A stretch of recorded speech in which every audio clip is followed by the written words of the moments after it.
আলহামদুলিল্লাহ, মাশাল্লাহ।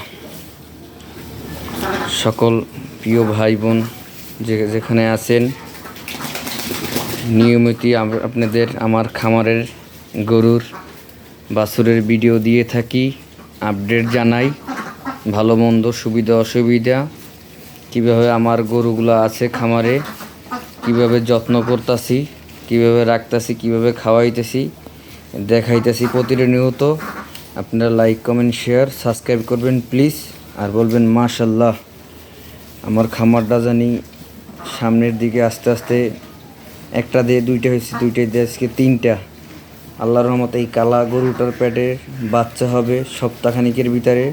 সকলে দোয়া করবেন সুস্থ সবলভাবে গরুটা জানি দুনিয়ার আলো বাতাস দেখে, ওকে জানি অনেকটা লালন পালন করে জানি বড় করতে পারি। সকলের কাছে দোয়া চাই, বোবা প্রাণী জানি আল্লাহ ওকে সুস্থ রাখে, আর পেটের গর্ভের বাচ্চাটা সুস্থ রাখে। সবাই মাশাল্লাহ দোয়া করবেন আমার জন্য।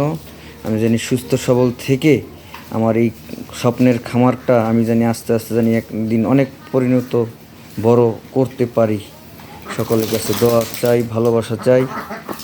আমার এই কষ্ট, এই পুরো পরিশ্রমের মূল্যায়ন জানি আল্লাহ দেয়। দেখুন ওই সকালবেলা কতটা পরিষ্কার পরিচ্ছন্নতা রাখছি খামারটা। সকালবেলা উঠে আগে পরিষ্কার পরিচ্ছন্ন এভাবে করি খামারটা পরিষ্কার পরিচ্ছন্ন করে গরুকে খাইতে দিই। আমার ব্যবসার পাশাপাশি আমি গরু পালন করি অনেকটা কষ্ট করে। একলা মানুষ, জীবনের জন্য যুদ্ধ করে যাচ্ছি, কষ্ট করে যাচ্ছি। ভবিষ্যতে জানি আল্লাহ এই গরুর খামারের উছিলায়, ব্যবসা বাণিজ্যের উছিলায় আমার প্রতি রহমত করে। আমার পরিশ্রমের কষ্টের উপরে জানি আল্লাহ মূল্যায়ন দেয়, সম্মান দেয়। ঘরে বাইরে সকলে আমার জন্য দোয়া করবেন। আল্লাহ জানি আমার সুস্থ রেখে জানি এই গরুগুলোর খেজমত করার তৌফিক দেয়।